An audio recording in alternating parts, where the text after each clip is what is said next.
నమస్కారం శ్యామలాదేవి గారు. స్వప్న ఇక్కడికి వచ్చి ఐ థింక్ 5 ఏళ్ళు అయిందండి. నాకు 5 ఏళ్ళు దాటిపోయింది అనుకుంటాను. కోవిడ్కి ముందు ఇదే స్పాట్లో కృష్ణరాజు గారు ఇటుపక్క కూర్చున్నారు, నేను అటు కొంచెం కుర్చీలు అట్టున్నాయి. ఇంటర్వ్యూ చేశాను. ఎంత చక్కగా మాట్లాడి చాలా లైక్ చేశారు మిమ్మల్ని. తర్వాత మీ వాయిస్ ఎంతో బాగుంటుంది.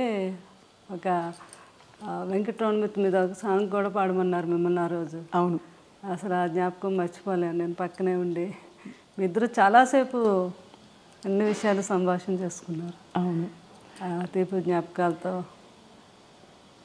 అభినందన మందారమాల, ఈ పాట గుర్తుందా? ఎంత గొప్ప పాట. అవును, అది తాండ్ర పాపారాయుల్లో. అవునండి, అవును. అయితే అప్పుడు కృష్ణరాజు గారు ఫస్ట్ బీజేపీ ఎంపీగా గెలిచి మినిస్టర్ అయ్యారు కదా. అదే టైంలో కృష్ణరాజు గారు ఎంపీగా ఉన్న టైంలో మోహన్ బాబు గారు ఎంపీ, రాజ్యసభ వీళ్ళందరూ. జయప్రద గారు ఎంపీ, తర్వాత ఏమో డాక్టర్ సి నారాయణ రెడ్డి గారు ఎంపీ, కృష్ణరాజు గారు ఎంపీ. అయితే డాక్టర్ సి నారాయణ రెడ్డి గారు మేము అందరం కలిసి ఎక్కువ ట్రావెల్ చేస్తూ ఉండేవాళ్ళం. కృష్ణరాజు గారు మేము ఢిల్లీకి.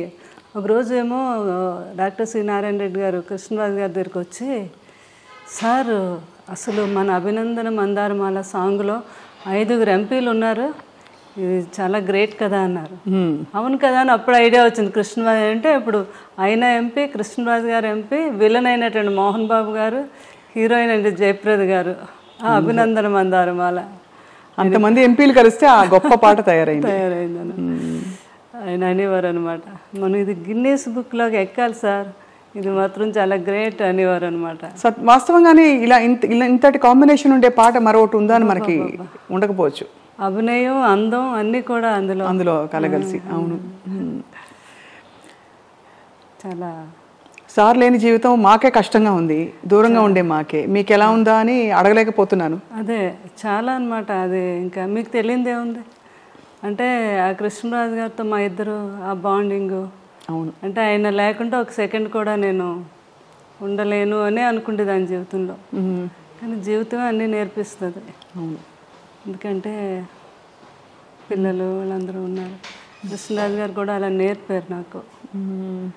అంటే మన తర్వాత కూడా మనం ఉండాలి అన్నట్టుగా. ఆయన బాధనైతే చాలా రోజుల వరకు చాలా సఫర్ అయ్యాను నేను. సఫర్ అయ్యారా? అవును. ఎందుకంటే ఎలా అయితే కృష్ణరాజు గారు అంటే ఇష్టం భార్యాభర్తలకు అందరూ ఉండొచ్చు, కానీ అందరి మీద నాకు కొంచెం ఇంకా ఎక్కువ ఇష్టం. ఏంటో చెప్పలేను అది. అది ఆయన ఉన్నంతసేపు కింద ఇక్కడ కూర్చొని ఆయన కబుర్లు చెప్పి భోజనం చేసి అంతా వెళ్ళి పడుకునే వరకు కూడా మేడ మీద కూడా వెళ్ళేదానికి కాదు నేను.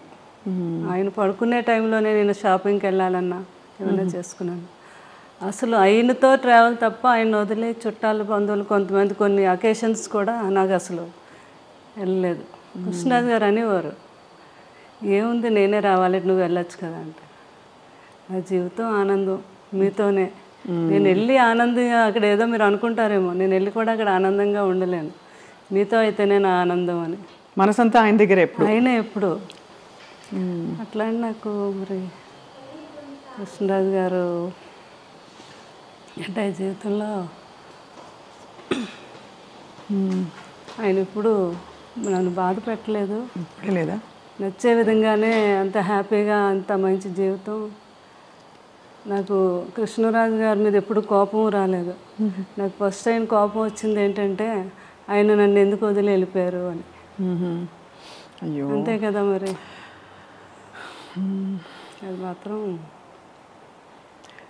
మీ అందమైన ఫోటోలు చూస్తేనే అర్థమవుతుంది ఎంతటి అద్భుతమైన దాంపత్యం మీ ఇద్దరిది అని.